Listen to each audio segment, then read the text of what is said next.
application. Okay. Kenapa pentingnya loan? Apabila kita dah booking, pentingnya untuk kita proses loan. Betul tak? Jadi kita kena tahu apa benda loan ni. Okey, untuk apa? Okey. Apakah dia loan, mortgage loan, dan ada beberapa perkara yang saya akan sentuhlah di dalam perkara mortgage loan ni. Okey. So saya akan share screen.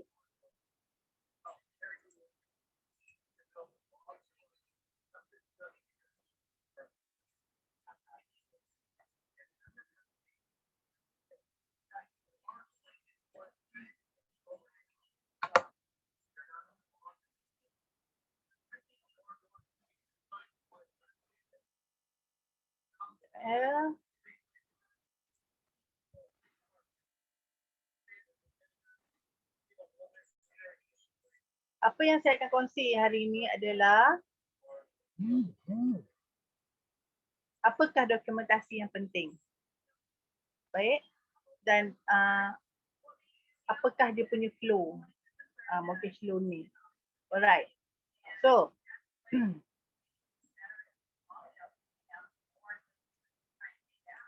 apa yang saya sentuh di dalam hari ni punya training. Pertama, what is mortgage loan? Kemudian common terms dalam kita nak apply mortgage loan ni. Loan eligibility, benda ni penting. Bagaimana cara kita nak kira? So nanti saya akan tunjukkan adalah pengiraan, cara pengiraan untuk yang bertulis dan juga cara pengiraan kalau nak guna Maybank punya loan calculator. Kemudian documentation. Apa yang penting? Documentation apa yang penting? Apa yang kena ada? Panel bank and financing. Okay, yang ni saya sentuh sikit. Okay, kenapa saya nak sentuh? Supaya kita faham apa dia panel bank, apa dia and financing. Okay, and financing, kenapa kena ada and financing? Ada tak related and financing ni dengan developer? Okay, kemudian saya akan sentuh apabila loan dah approve. Apa benda, apa perkara yang kamu perlu lakukan apabila loan dah approve? Adakah senyap je, biar je, loan dah approve, biar je? Okay. So, ada perkara-perkara yang kita perlu buat sebagai seorang property consultant. Okay. Alright. Part 1. Part 1, apa yang saya nak sentuh dekat sini adalah what is mortgage loan? What is mortgage loan? Okay. Sebagaimana kita tahu, mortgage loan is a home loan or mortgage loan in Malaysia as a loan taken up from a bank or financial institution to help your to help you to purchase property lah. That means untuk tolong kamu punya buyer untuk purchase property. Unless kalau kata you punya buyer tu banyak duit dan boleh beli cash. Okay. Kalau dalam keadaan tu dia tak perlu buat mortgage loan. Dia boleh bayar cash. Dia akan bayar cash, dia mengikut kepada stage. Progressing stage. Dia akan bayar kepada developer terus. Tapi yang seperti mana kita tahu, rumah property dia adalah satu property ni dia harga dia tinggi, harga dia mahal kan. So kalau kata orang nak beli cash, tak semua orang boleh beli cash. So dia adalah terpaksa kita buat loan. Memang kena buat loan. Melainkan kalau kata orang tu memang ada duit, boleh beli cash that house. Okay? Dan purpose dia, apakah tujuan dia? This allows more people to own a home as they didn't need to fork out the entire amount upfront. The down payment about 10%, itu normal, of the property purchase price can be made first, while the owner pay the remainder in installment every month. Okay. Dia tujuan dia untuk membolehkan ramai orang membeli rumah. Okay. Sebab seperti mana saya kata tadi, tak semua orang ada cash yang banyak. Okay. So, kebanyakannya dia akan minta bayar 10% lah. Tapi seperti mana yang kita punya, sebab kita jual dengan property, dengan developer, So kebanyakan developer dia dah bagi dah 10% less, 10% rebate apa semua. So kita punya purchaser tak perlulah nak bayar 10% ni. Kan? Dan kena bayar installment lah. Of course ada installment dan dia kena bayar kepada lender. Okay, kepada siapa yang beri kepada pinjaman kepada kita punya buyer. Okay, how is it work? Okay, home loans in Malaysia use a property in question as collateral. Why you would think that the property title would fall under your name, kan? Since you are purchaser, you are the purchaser. That isn't the case until you pay all of your monthly repayment in full. Macam mana cara? Okay, how it works? Okay, seperti mana yang kita maklumkan, apabila kita buat pinjaman, kita punya geran tu tak dapat kat kita. Geran tu akan dapat dekat bank. Apabila kita beli kereta pun benda yang sama. Geran tak dapat kat kita selagi kita tak habis bayar. Tak habis bayar pinjaman kita, geran tu akan dipegang kepada bank. So maksudnya memang atas tu nama kita, tapi telah dipajak kepada bank sekian. Dia dekat dalam land title tu dia akan ada tulis. Selagi kita masih belum habis bayar. Sebab itu macam kita pajak lah. Okay, apabila kita tak dapat nak bayar, apabila you punya buyer tak dapat nak bayar loan tu, itu yang jadi rumah lelong. Kan? Kita ada dengar rumah lelong lebih murah kan? Sebab kalau rumah lelong ni dia ikut berapa amount yang you punya buyer tak bayar lagi.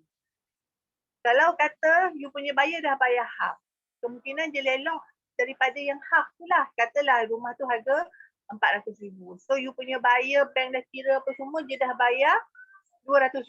The rest dia tak bayar, mungkin sebab ada kesusahan ke, dia berhentikan kerja ke apa ke, so dia tak bayar, mungkin dah setahun ke, setahun lebih ke.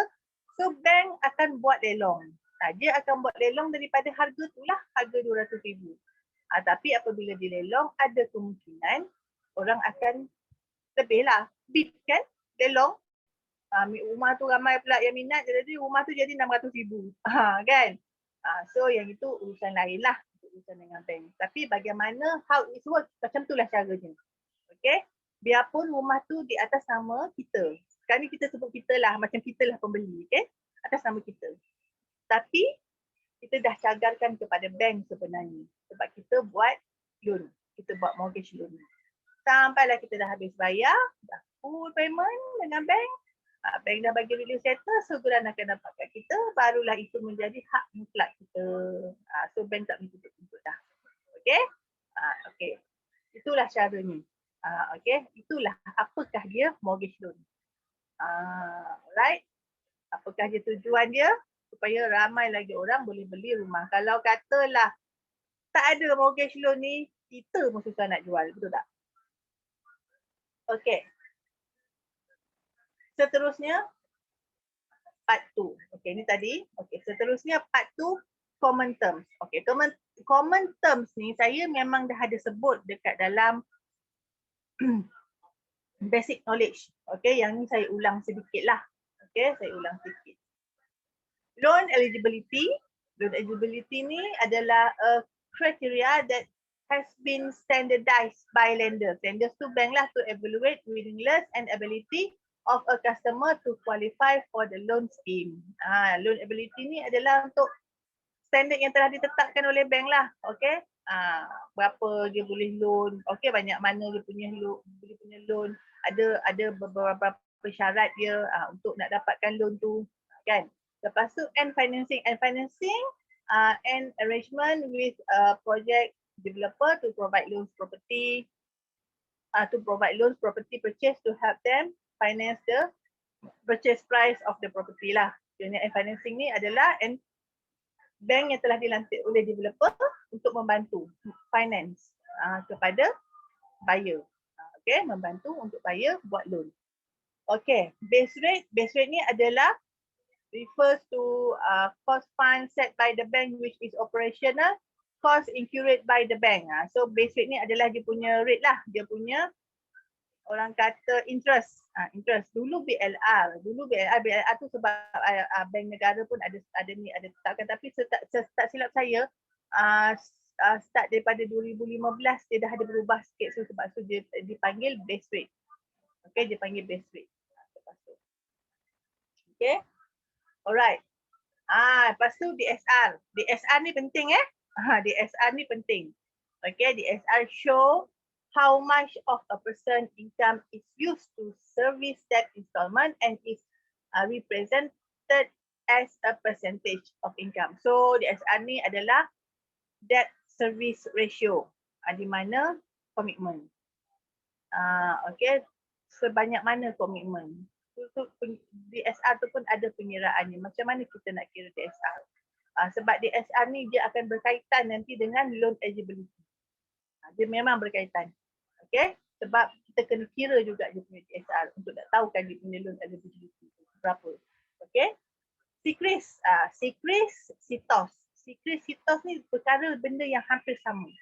Okay? CRIS ni dia daripada bank negara, iaitu Central Credit Reference Information System maksudnya.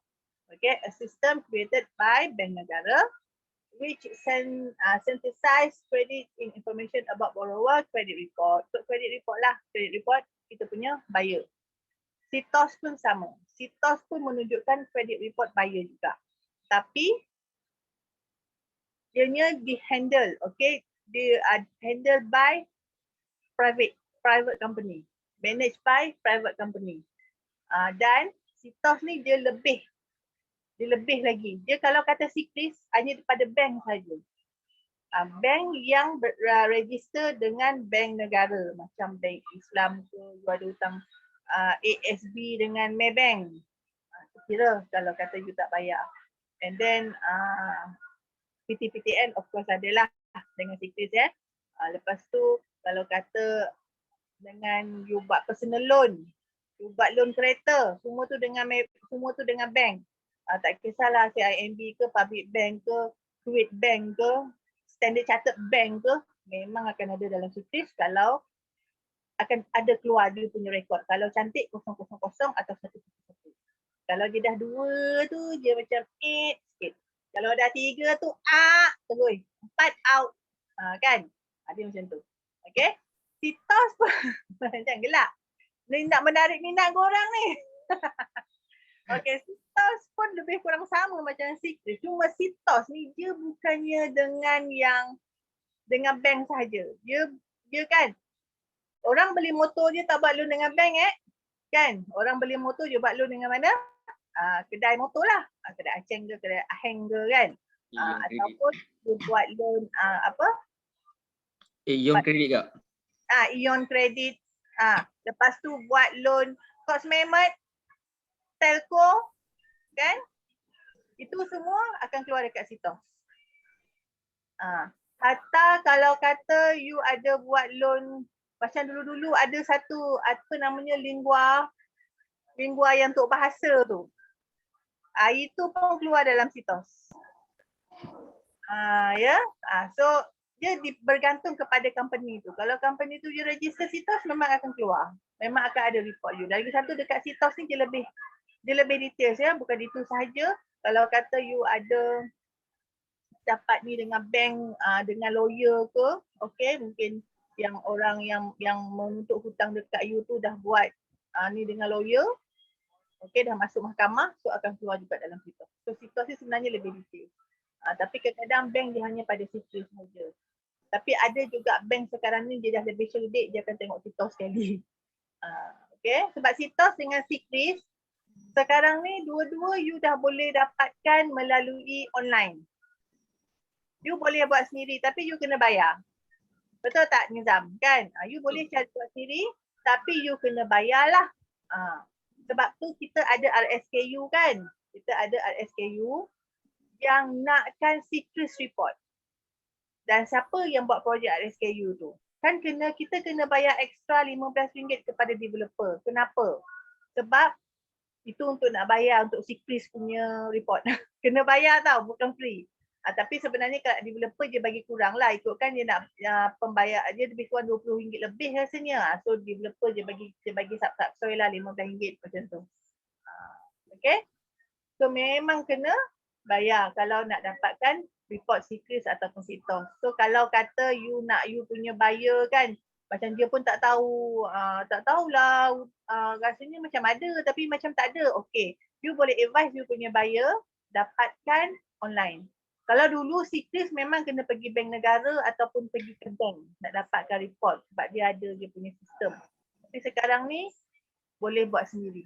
Ada dia punya app. Okay. Dapat sitos pun jadilah, tak perlu secret punya report, dapat sitos sebab sitos ni dia secret punya pun dia ada juga. Itu hari tu kita punya apa? Kita punya ni Melaka Nizam. IT. Orang IT kita je dah bagi tahu kan dulu dia pernah buat kan, pernah buat itu training. Okay. Alright.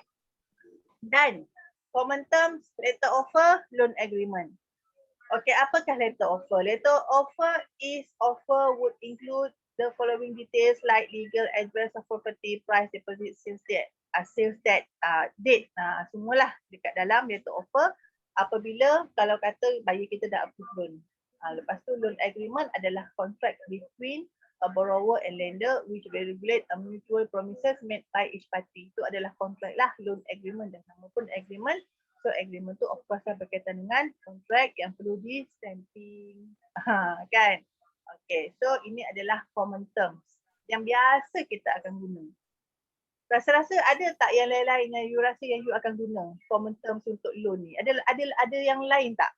Kalau ada yang lain, mungkin you boleh type ke? Okay, type dekat chat. Kita tengok kalau ada. Sebab yang saya rasa, yang saya selalu guna benda ni lah. Tapi kalau kata you all ada idea lain nak tanya, okay, you boleh tulis dekat chat tak ada masalah. Alright, seterusnya kita masuk part 3. Okay, kita masuk part 3. Part 3 ni adalah loan eligibility. Loan eligibility ni adalah kelayakan untuk pinjaman. Berapa je boleh pinjam? Dia punya ni gaji berapa je punya komitmen. So macam mana kita nak buat pengiraan dia, apa je punya formula. Alright. Kalau dalam knowledge, basic knowledge, saya tak berapa buka sangat this topic kan. So yang ini lebih menyeluruh lah. Okay. So, how much loan buyer can get? Berapa banyak agaknya loan buyer boleh dapat? Ni kita nak check loan eligibility. Okay, apakah dia punya formula? Formula dia net income darab tu bukan X ya, tu darab DSR. Saya cari darab dekat komputer tak ada. Okay, net income darab DSR, dia dalam bracket tau. Dia dalam bracket tu bukan saja-saja buat bracket ya, tolak komitmen. Okay, itu dia punya formula. Okay, ini saya ada bagi contoh. Contohnya lah, you punya buyer gross salary 4,500. So kita subsoil lah, tolak EPF, PCB lebih kurang dalam 495. Okay, so net income dia lebih kurang jadi 4,500 selepas tolak tu semua. Alright. Dia punya monthly commitment. Okay. Monthly commitment dia berapa? Sekejap monthly commitment. Dia ada kereta, dia bayar 500 sebulan. Orang ni memang beringat lah sebab kereta dia tak terlampau mahal. Mungkin bukan kereta H, okay? Lepas tu, dia ada personal loan lebih kurang 100. Lepas tu dia ada ambil ASB loan lebih kurang 200. So total dia punya komitmen yang dia ada sekarang ni adalah RM800. Jadi macam mana nak kira nak dapatkan dia punya loan eligibility? Macam mana caranya? Okay. Kita andaikan kalau kata 4,005, 4,000 ke atas maksudnya 70% DSR. So DSR ni adalah berapa percentage yang telah ditetapkan oleh bank lah. Okay. So 70% dia punya DSR. Kena sebab dalam bracket, siapa ingat formula matematik kurap bagi macam tu? Ingat tak? Kurap bagi macam tu. Kurap bagi campur. Kurungan darab bahagi campur tolak kalau tak silap. So, settlekan kurungan dulu. So, 4,500 kita darab dengan 70%. Jadi, dapat berapa? Dapat RM2,803.50. Baru kita tolak dengan dia punya komitmen semasa yang kita dah kira dia tadi 800. Jadi, dia punya loan eligibility dia adalah RM2,005.50. Tapi macam mana kita nak tahu berapa harga rumah yang dia layak? So, masalah juga tu kan. Kita tak tahu berapa harga rumah yang dia layak. Okey, yang ini you bolehlah kita pergi dekat yang Maybank to you home loan calculator. Okey. Kita pergi dekat home loan sekejap ya. Saya stop share kejap. Alright, saya share balik.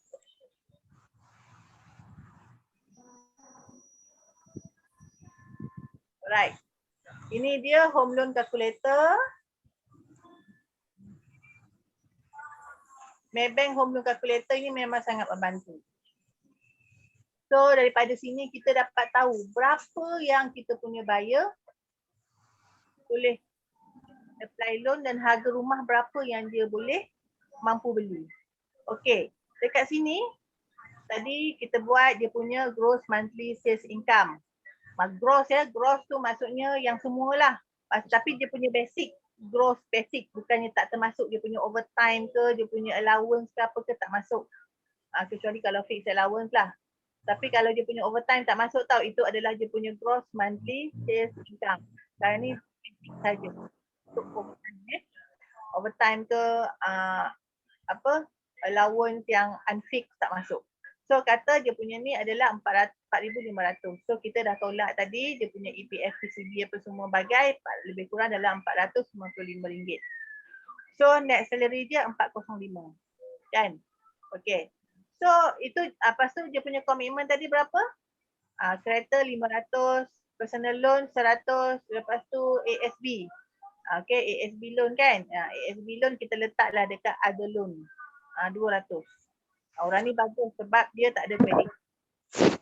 Dia tak ada kredit dan juga kereta pun tak adalah mahal. Sebab dia berfikir agaknya nak beli rumah kan. Okay. So interest rate sekarang ni lebih kurang 3.5% lah. Sekarang ya kita ikut masa sekarang. Sebab yang ni boleh berubah tau interest rate tau. Kalau ekonomi dah okey nanti mungkin jadi 4 hari tu sebelum yang kita COVID ni apa semua. Interest rate ada bank yang sampai 5%. 4.8, 4.7 macam tu. Okay. Lepas tu loan tenure adalah 35 tahun. Kita ambil maksimum lah katalah budak ni muda lagi. Okay. So monthly installment, so dia akan ada perbezaan sikit lah yang kita kira manual dengan kita kira dekat sini kan. So yang kat sini dia kata monthly installment yang dia boleh adalah RM2,000. Lebih kurang lah, tadi dapat RM2,003 kan. Lebih kurang, dia RM3 je. Okay, so berapakah dia punya estimated house price? Lebih kurang dalam RM500,000 punya rumah. So dia boleh kata dia boleh buat loan dia dalam RM483,920. So kalau macam ni dia punya ada balance lagi dalam RM1,200. Dia punya balance monthly salary. Okay, so saya buat 3.5. Katalah saya buat untuk ekonomi yang dah okey sikit. Katalah 4.5. Great. So lebih kurang sama jugalah.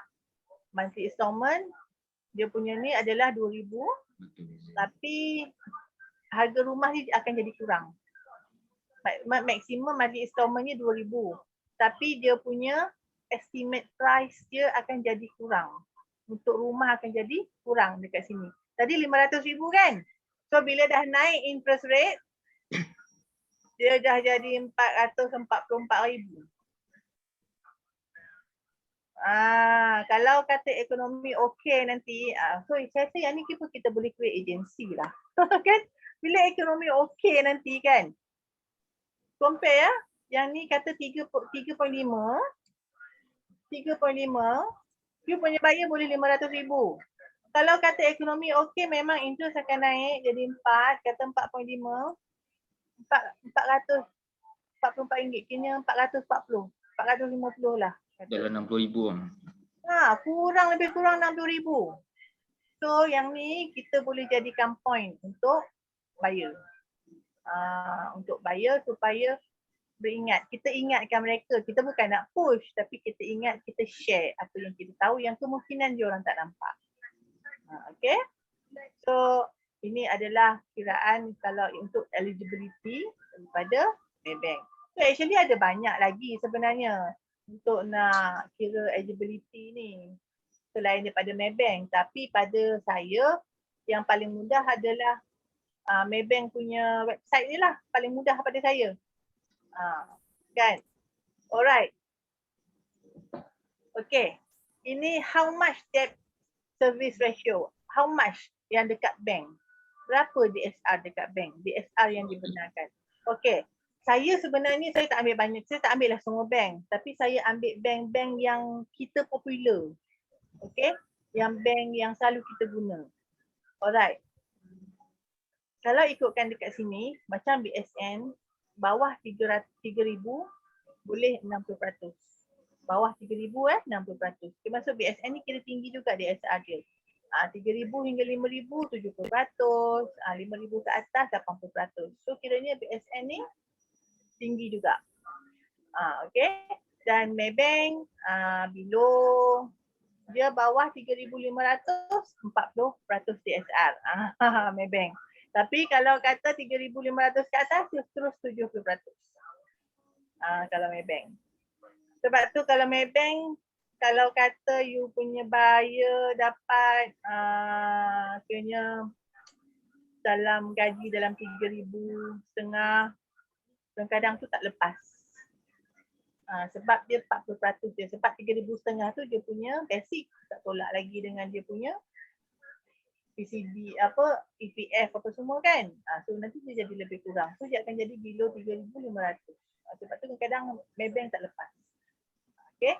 So CIMB lain pula. CIMB 3,000 hingga 5,000 terus 75%. Sebab tu kadang-kadang CIMB mudah lulus. Dan kadang-kadang orang berniaga mudah lulus dengan CIMB. Tapi malangnya CIMB ni apabila dia berkaitan dengan Malay Reserve Land, tak boleh nak dapat 90% land. 90% loan. So buyer cuma akan dapat 80%. That's the problem lah dengan CIMB. So kalau kata yang bukan Malay Reserve Land, bumi lot ke, non-bumi lot ke, apa ke, yang open lot ke, tu okey. Tapi Malay Reserve Land, susah sikit CIMB.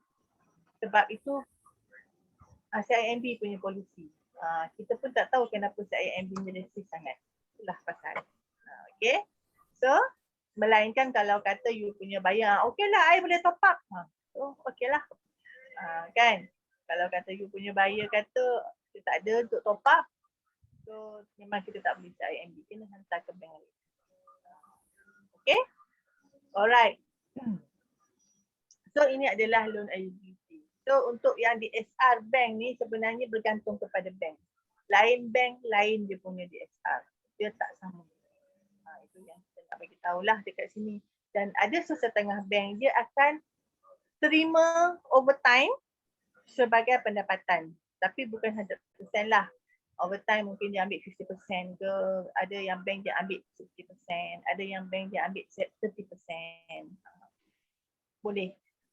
Tapi apabila PKP, kebanyakan bank dia tak terima dulu. Untuk overtime tu dia tak kira. Tapi BSN kalau kata driver lori, yang ni saya tak tulis tapi yang ni yang saya dapat daripada orang BSN sendiri. Kalau driver lori ada allowance kan? Dia ikut trip kan? Dia basic dia tak adalah tinggi sangat tapi dia ada allowance ikut trip. Okey, dia boleh. Tapi dia ada dia punya skim. Dan skim dia tu dia punya interest dia agak tinggi.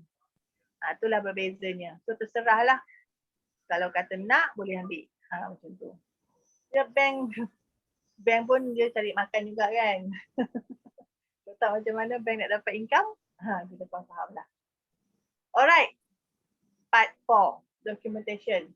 Macam laju Laju ke? Okey kak, okey. Okey. Sebab Okey. ini hanya satu part sahaja iaitu loan kan. Kalau kita nak cerita lagi banyak memang ni lah, tapi nanti saya akan nak share ada beberapa perkara. Kita punya loan ni ada beberapa situasi. Nanti saya akan sharekan, tapi mungkin tak ada dalam slide, tapi saya akan ceritalah. Okay. So ini documentation. Documentation memang biasa. Okay. What document need to apply for a mortgage loan? Ini adalah yang basic, iaitu copy of your IC or passport, salary slip, bank account statement, EPF statement, income tax receipt ataupun EA form, boleh juga B form, ada B form LHDN. Ada juga property banking. Property booking form. Okay, booking form tu penting.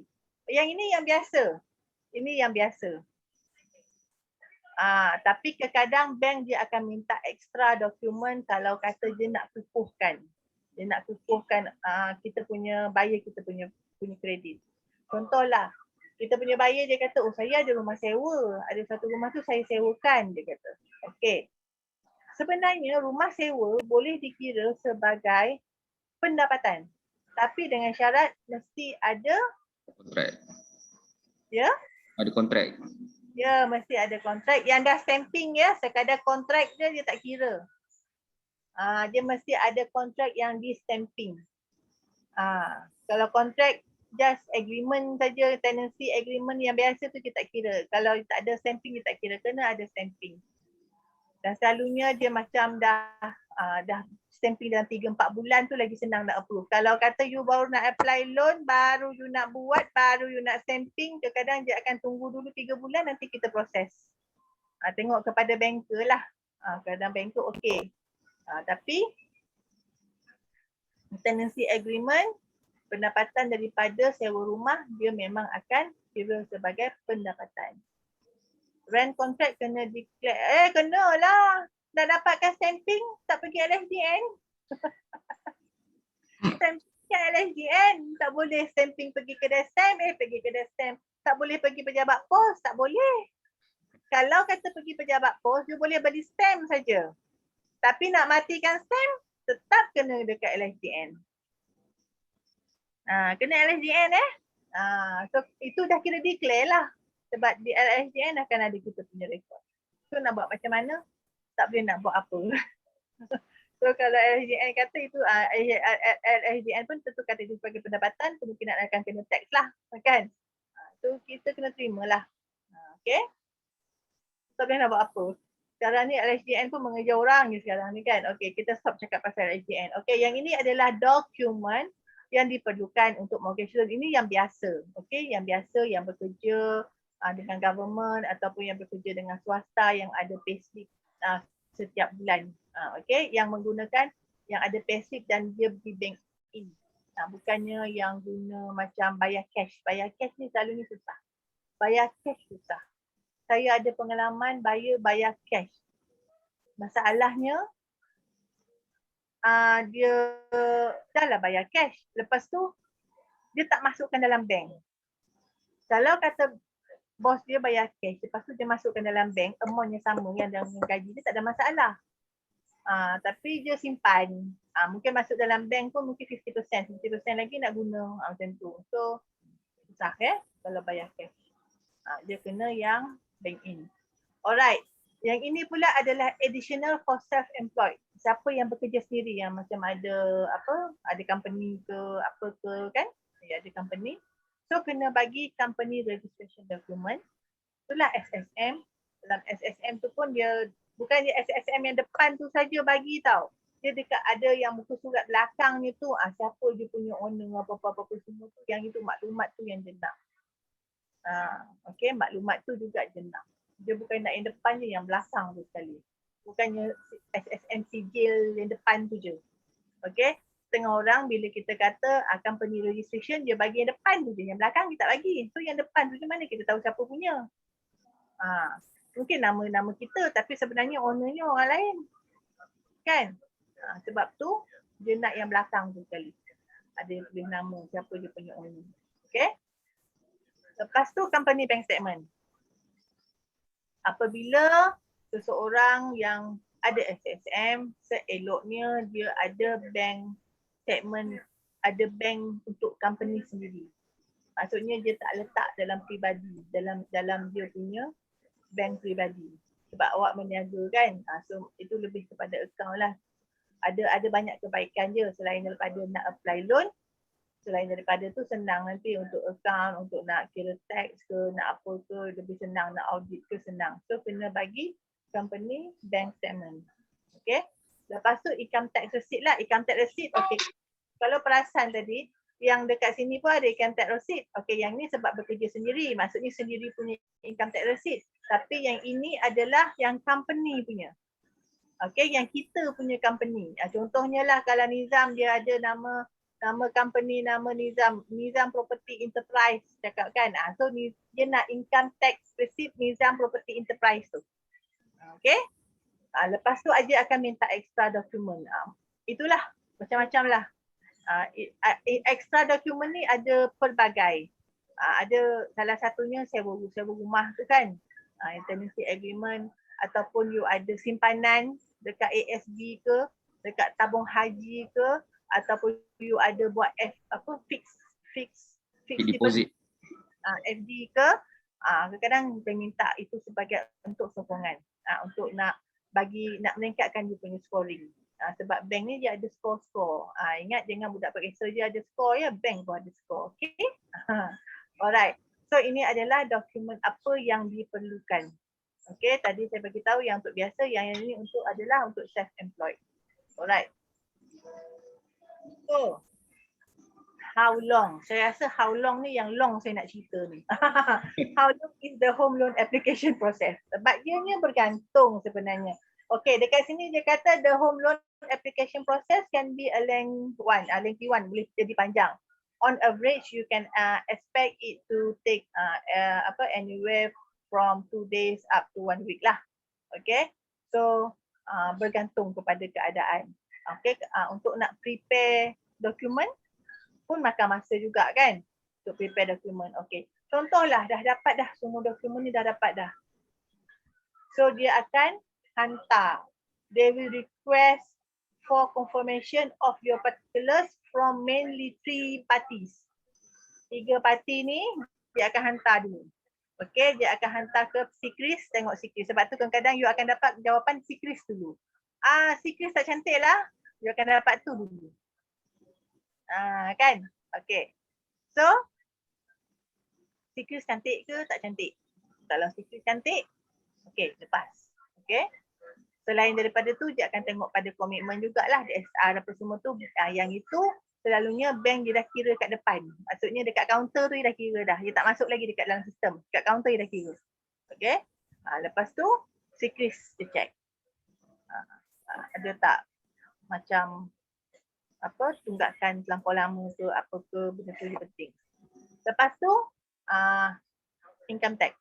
Especially kalau yang berniaga ni mesti dia akan pergi dekat income tax, dia tengok. Sebab sebenarnya, you bagi resit income tax, daripada situ bank boleh kira berapa sebenarnya pendapatan you kalau kata yang berniaga. Kalau kata yang ada payslip, yang ada EA form tu semua, dia boleh tengok daripada situ juga lah.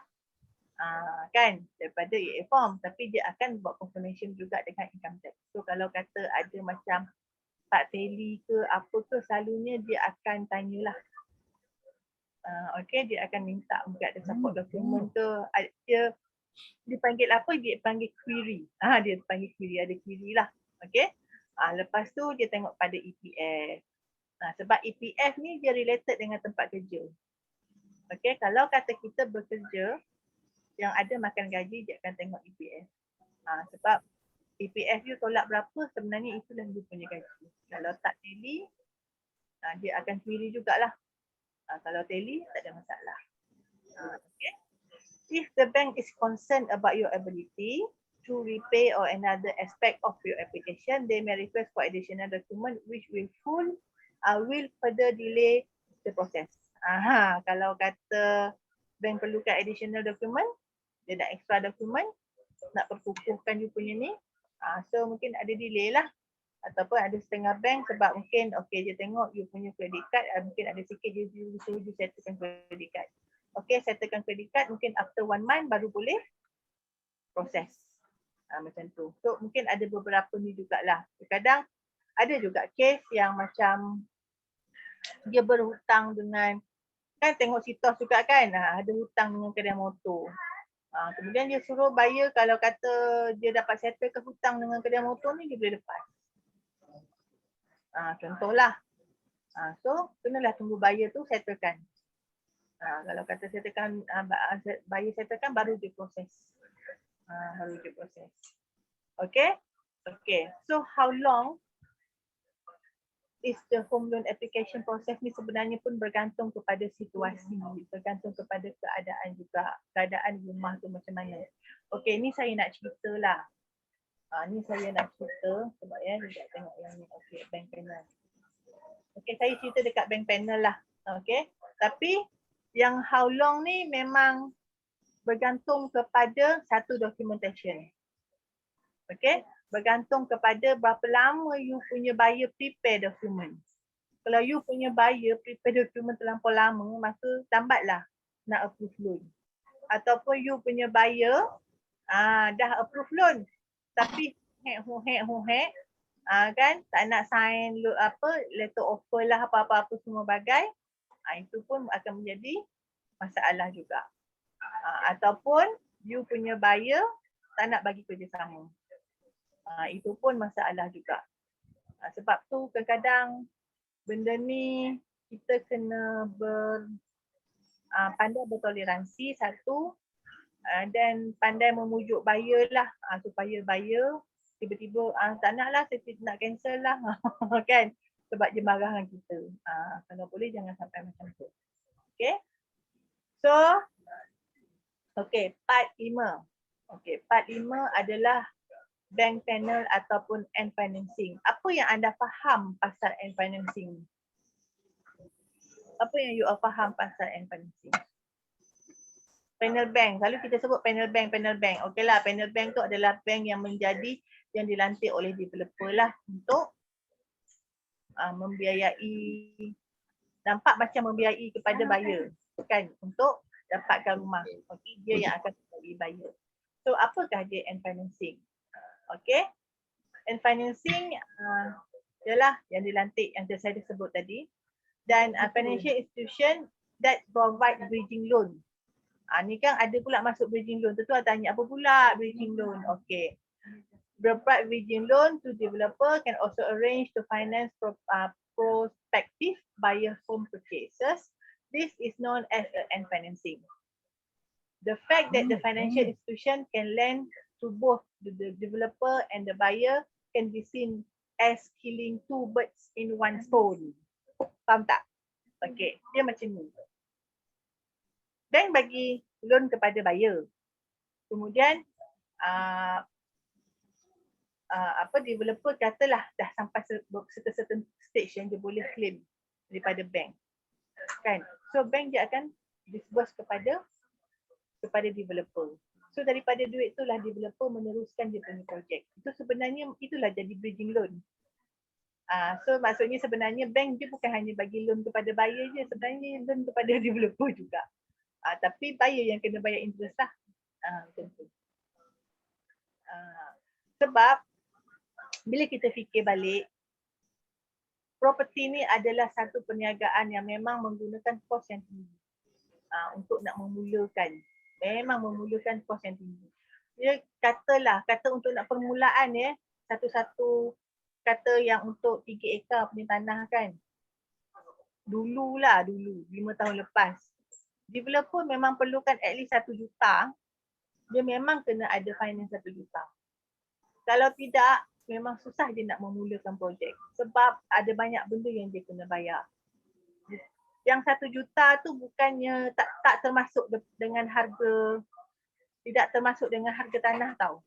Sebab ada sesetengah developer dia akan buat joint venture. Tapi itu adalah proses yang lain. Proses dengan KPKT, proses dengan local authority, proses dengan PNB lah, Syabas lah, apa semua bagai, dengan pejabat tanah, apa semua. So at least dia kena ada 1 juta, at least Untuk nak bayar tu, bayar ni, bayar tu, bayar ni. Tapi at the same time sebab tu dia perlukan end financing ni. Sebab end financing, siapa yang sebenarnya membiayai projek tu? Yang membiayai projek tu adalah bank sebenarnya. Yang membiayai projek tu adalah bank. Sebab itu dekat geran ada ditulis dipajakkan ke bank-bank mana. Siapa saya tu pinjam dekat bank mana, dia akan pajak tu. Sebab sebenarnya bank yang membiayai. Ini saya nak bagi pemahaman sajalah in general. Itu yang dipanggilkan sebagai bridging loan. Bridging loan is a short-term funding loan used by developer to fund their gross construction cost. So inilah dia sebenarnya bridging loan. So bank sebenarnya yang bagi loan kepada kontraktor ni, developer ni untuk meneruskan dia punya projek. Okay. And financing. So kalau ada siapa-siapa nak tanya nanti, tanya selepas kita habis. Okay. So selalunya kita kan buat under project, betul tak? Kita buat under project. Selalunya kita akan guna end financing yang telah ada, betul tak? Pernah tak kita terfikir kalau nak buat dekat bank lain yang bukannya panel? Ada tak terfikir? Kadang-kadang ada request by buyer, kan? Okey, dia macam ni. Sebenarnya dia boleh tapi tidak digalakkan sebab dia akan melibatkan masa yang agak lama. Salah satunya dia dipanggil sebagai ad hoc. Dia ad hoc. Ad hoc ni di mana kalau katalah bank tu bukannya end finance. Bank tu dia bukannya panel bank kepada developer, tapi katalah you punya buyer kerja dekat public bank, contoh kerja dekat public bank. Tapi panel bank developer ni tak ada public bank. Tapi dia nak juga loan dengan public bank sebab dia kata dia nak ambil staff loan. Okey, selalunya dalam keadaan macam tu, developer kadang-kadang dia akan bagi kelonggaran sikit, okeylah boleh. Tapi yang ni kalau ad hoc ni dia selalunya dia memang bukan banyak unit tau. Dia macam special unit lah. Kalau kata betul-betul orang tu dia kata saya nak staff loan. Saya nak buat loan dengan public bank sebab saya nak dapat staff loan. Sebab staff loan dia punya rate dia dalam 2.2% je. Contoh kan. So bank akan developer akan benarkan lah. Tapi ada banyak proses. Ada documentation apa semua yang kena bagi. Sebab bank tu tak buat projek tu. So ada banyak documentation lah saya akan minta. Kan? Alright. Dan okay, ada lagi satu yang ini sebenarnya baru terjadi tau. Baru terjadi Abang Zul punya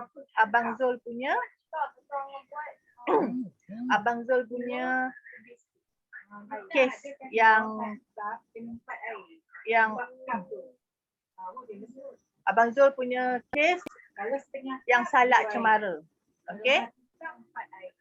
Sekejap boleh tak?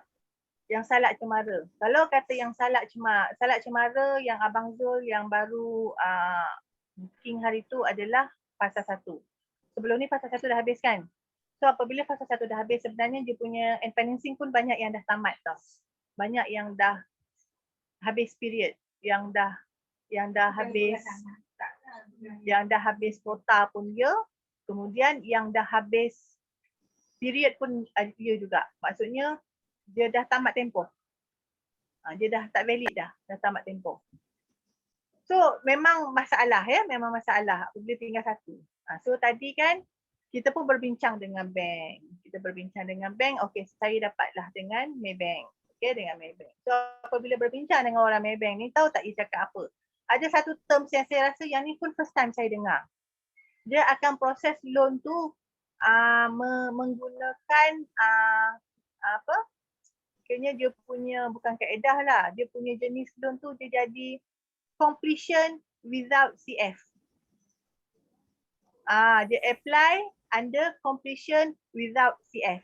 Maksudnya kan salak cemara pasal 1 dah nak siap. Dia pentingnya dia kata at least dah ada pagar, dah ada jalan. Jalan tu tanah merah pun tak apa. Tapi dia dah ada pagar. Rumah tu dah pasang pagar dan memang bernasib baik Rumah dah pasang pagar. Jadi nak tak nak kita akan cuba proses melalui cara itulah. Proses loan completion without CF. Itu first time saya dengar. Abang Zul pun rasa Abang Zul pun memang first time dengar. Macam saya pun memang first time dengar. Saya tak pernah lagi dengar cara yang macam ni. Tapi yang ini hanya special case. Dia bukannya semua case. Okay, dia special case. Sebab yang ni dah memang semua bank dah tak ada. Bank dulu dia memang financing tapi pun dah habis tempoh. Dah habis tempoh. So memang dah kira dah bukan financing. So kalau kita just mungkin ambil masa lama sikit lah. So documentation kita kena bagilah apa juga yang bank nak documentation. Kita kena bagi dekat bank lah nanti. Tapi saya rasa dia punya sebab yang ni Maybank dia dah pernah buat kan. So mungkin yang dia akan minta tu benda yang dia tak ada lah kot. Tu tunggu dulu sebab yang ni pun baru lagi. So tapi documentation kalau untuk kes-kes macam ni you all tak perlu nak risau. Sebab yang documentation dengan developer saya yang akan minta. Okay? You all tak perlu risau. You all kena liar je dengan bank tu. Tanya dengan bank, okay nak dokumen apa? Apa yang dokumen yang diperlukan dengan developer. So Bajas bagi tahu je dengan saya yang akan liar dengan developer. So itu dia tak perlu risau. Tapi itulah dia ada beberapa kaedah untuk loan selain daripada end financing. Kalau dia bukan end financing, masih boleh ada caranya. Dia ada ad hoc satu, yang lagi satu ni completion without CF. Tapi kalau completion without CF ni dia nak kena at least rumah tu dah siap lah. Rumah tu dah tegak. Dah 80% siap. Maksudnya pagar dah pasang. Pagar dah pasang, ada jalan. Jalan tak turap tar lagi pun tak apa. Asalkan nampak pagar dah pasang, ada jalan. Gambar cantik. Okay. Itu adalah untuk end financing projek-projek yang dia punya bank panel dah tamat lah. Okay, kita boleh buat cara yang itulah. Okay, sebab kita kalau boleh kita nak bantu kan, kita nak bantu buyer kan. So tak apa, kalau benda ni ada terjadi dekat anda, dekat korang semua, boleh minta tolong saya lah. Bagi tahu. Hanya senyap-senyap bagi tahu. Kalau ada masalah, bagi tahu. Kan? So kita boleh berbincang dengan developer dan kita juga boleh berbincang dengan bank. Sebab benda ni boleh bawa bincang. Okay? Alright. So, part 6 adalah loan approve. Apabila dah settle semua, kan? Cantik perjalanannya, cantik dia punya documentation, cantik dia punya secret kan? Cantik dia punya DSR, semua cantik, loan guarantee approve. Kadang-kadang loan approve kan kalau dah cantik semua kan, buyer pun tak ada masalah, okey, kadang-kadang 2 minggu dah dapat approval. Kan? So, apabila loan approve, apa yang you nak kena buat? What does mortgage loan approval mean? Apa dia loan approval ni? Okay, loan approval ni maksudnya the lender, maksudnya bank, has checked the potential buyer credit and verified the documentation to approve a specific loan amount. Macam saya cakap tadi lah, kan bank dah check semua cantik kan, dokumen cantik, orang cantik, DSR cantik, loan lain tu pun bayaran cantik, secret cantik, okay? Dan dia punya pendapatan pun cantik, maka approve lah loan. Okay? So nak dapat approve loan ni, kita kadang-kadang ada masalah juga kan, yang buyer yang tak cantik, dia punya ni tak kurang, tak lepas loan DSR tinggi apa semua kan. Okay, so macam mana cara? Okay, satu ya, kalau kata orang tu buat single application, lepas tu dia punya DSR dia macam burst. Okay, maksudnya mungkin dia punya basic dia rendah. Sebab tadi kita dah kira DSR kan, kita tengok DSR pun kebanyakan dia mesti 3,000 ke atas. Okay, katalah dia punya basic dia 2,000. Itu memang rendah. Apa yang kita boleh advise kepada buyer adalah joint loan. Apa yang kita boleh advise pada buyer adalah joint loan. Joint loan ni dengan siapa yang dia boleh join? Okay, dia boleh join dengan dia punya parents, dia boleh join dengan dia punya adik-beradik. Kalau dia dah berkahwin, dia boleh join dengan husband or wife. Husband and wife boleh join dulu. Okay? Tapi tak boleh join dengan sepupu, tak boleh join dengan tunang, tak boleh join dengan kawan, tak boleh. Kalau dengan tunang ni ada juga orang nipu tau. Dia kata dia dah kahwin. Kalau kata bank tak apa lagi sebab dia tak minta sijil nikah. Tapi kalau kata dengan LTPSA, jangan korang buat-buat. Sebab LTPSA dia akan minta sijil nikah. Okay, itu adalah untuk nak kita bantu buyer. Okay, so apply seperti biasalah. Kita tengok kalau kata dia ada. Kalau kata dia tak ada, dia kata dia anak tunggal, mak ayah pun dah tua, dah tak bekerja, tinggal dia seorang je dan dia belum berkahwin tu memang kita tak dapat nak bantu. Okay, so dia kena cari rumah yang rendah, dia punya harga yang rendah yang dia mampu lah. Dan lagi satu, saya nak tanya, anak angkat dengan bapa angkat boleh tak? Anak angkat dengan keluarga angkat, maksudnya adik-beradik angkat, mak angkat, bapa angkat, boleh tak join loan? Tak boleh Ayu. Boleh. Ya kan? Boleh. Boleh. Boleh ya? Ada syarat. Ada syarat. Kena ada, Anak angkat. kena ada surat. Ya, kena ada surat daripada Jabatan Kebajikan Masyarakat mengatakan yang orang ini telah pengangkatan untuk keluarga ni. Maksudnya katalah nama orang tu Abu. Abu telah diambil adalah anak angkat kepada Osman cakap. Kan maksudnya Osman ni ambil Abu sebagai anak angkat. So dia ada surat Jabatan Kebajikan Masyarakat. Tu boleh. Tapi kalau kata anak angkat main kata mulut je, kan? Tu tak boleh. Dia kena ada surat daripada Jabatan Kebajikan Masyarakat. Memang dia kena ada surat daripada Jabatan Kebajikan Masyarakat. Tu. Okey. Thank you. Okay. So bila approve, so itu loan mortgage. Apakah dia? Approval, dimasukkan dalam approval. So siapa yang tak Siapalah yang tampak kan. Abang Is. Alright. Okay. So, what do you need to do when your buyer get loan approval? Apa yang korang perlu buat apabila korang punya buyer dah dapat approval? Apa Sign LO. kan after the bank approve your buyer loan, you will get a offer letter. Okay, dekat dalam tu ada terms dalam untuk mortgage agreement. Okay, dia include the following details like address of property, price, deposit, sales date. Lepas tu dia also include any loan condition. Apa-apa juga loan condition dia akan include dekat dalam letter offer.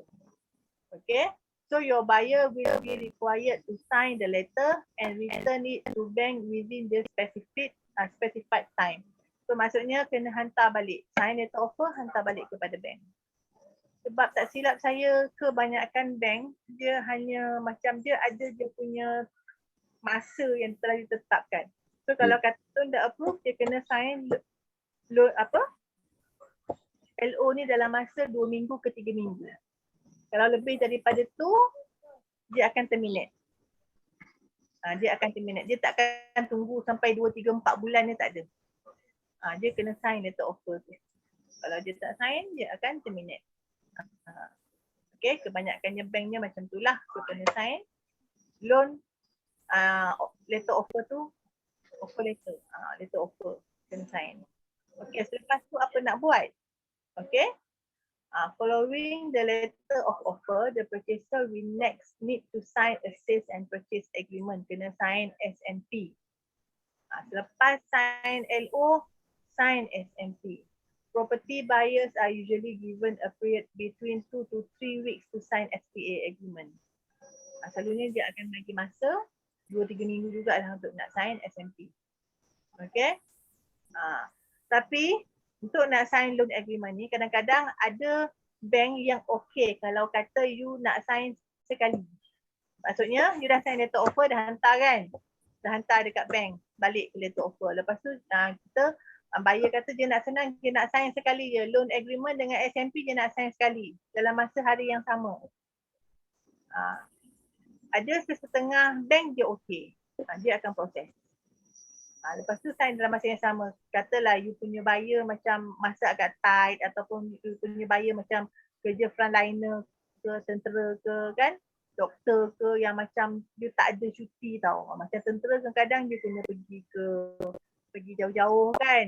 Kalau kata dia ada tugas ke apa ke, dia nak outstation kadang sampai 2-3 bulan. So nak dapatkan masa dia tu susah. Tu kita boleh arrange. Itu kita boleh bincang. Kalau ada you punya buyer yang macam ni, boleh kita bincang. Boleh bagi tahu dengan saya, kita bincang dengan developer, minta developer bincang dengan lawyer. Dan kita bincang dengan bank juga. Untuk nak sign untuk dalam masa satu masa. Okay? So yang penting yang you kena pastikan adalah buyer you sign dua-dua. SPA je sign, loan agreement pun dia sign. Kalau dia sign SPA, dia tak sign loan agreement, itu tak siap lagi. Orang rumah dah siap pahat berbunyi. Tak siap lagi lah sebenarnya. Kan? Kalau kata dia dah sign SPA, dia tak sign loan agreement. Maksudnya tak siap lagi. Itu belum settle lagi urusan. You kena settlekan dulu sampai dia dah sign loan agreement. Sebab selagi tak sign loan agreement, selagi tu developer pun tak akan disburse kita punya commission. Sebab apa? Sebab seperti tadi yang saya sebut tadi, developer dia dapat duit daripada bank. Betul tak? Sebenarnya bank yang membiayai developer untuk buat projek ni. So kalau kata loan agreement buyer dia tak settle, macam mana bank developer nak claim dekat bank? Itulah situasinya. So sebab tu kita sebagai konsultan, kita kena pastikan buyer kena sign kedua-dua ni. Loan agreement dia kena sign, SPA pun dia kena sign. Baru lengkap, baru settle. Dan juga lagi satu, kita sebagai konsultan, kita kena pastikan buyer tak ada apa-apa hutang dengan developer, dengan bank ataupun dengan lawyer. Okay, sebab kalau kata masih ada hutang lagi, maksudnya kalau kata dia dah sign dah, SMP dah sign, loan agreement dah sign. Tapi loan agreement, dia punya loan, contoh. Developer tak waive dia punya loan agreement. Lepas tu dia pun tak masuk loan agreement dia dalam finance. So maksud dia kena bayar loan agreement secara cash kepada lawyer. So dia tak bayar. Kalau dia tak bayar, so urusan untuk loan tu tak akan selesai. Sebab lawyer dia hanya akan selesaikan kerja dia lepas dapat duit. Kita kena faham. Lawyer, no money, no talk. No money, no work. Dia tak ada duit, dia tak akan buat kerja. So, kena settlekan dulu. So, selagi kalau kata bank, lawyer tak uruskan, tak settlekan berkenaan dengan loan agreement ni dengan bank apa semua, dia tak settlekan. So macam mana bank nak disperse kepada developer? Hal tu pun akan menyebabkan komisi sangkut. Okay, so benda ni adalah penting. Okay, kena pastikan selain dua-dua tu sign dan kena pastikan buyer tak ada hutang apa-apa. Okay, dan kalau katalah developer dia bagi 90%, dia bagi 10% rebate. Tapi you punya buyer dapat 85% je loan. So maksudnya 5% dia kena bayar kepada developer. So you kena pastikan you punya buyer bayar kepada developer 5%. Kena pastikan. Of course developer akan minta, tapi sebagai konsultan kita juga bertanggungjawab untuk memastikan kita punya kerja selesai. Dah settle semua, dia dah buat bayar, dia tak ada hutang, semua dah sign, agreement dah sign, itu barulah dikatakan kerja kita selesai. Selagi tak selesai, kira that means tak selesai lah. Kerja kita tak selesai. Okay. Apabila kita dah settlekan semua, dah sign SMP, dah sign loan agreement, semua dah settle apa semua, barulah kita boleh berboleh. So itulah dia untuk loan punya inilah, untuk loan application. Okay, untuk mortgage loan. So ada apa-apa nak tanya tak? Kak Ayu nak tanya untuk panel peguam kan, lawyer panel, selalu banker akan pilih kan? Okey, okey. Ni sekejap ya, agak offkan dia punya record sekejap. Stop recording.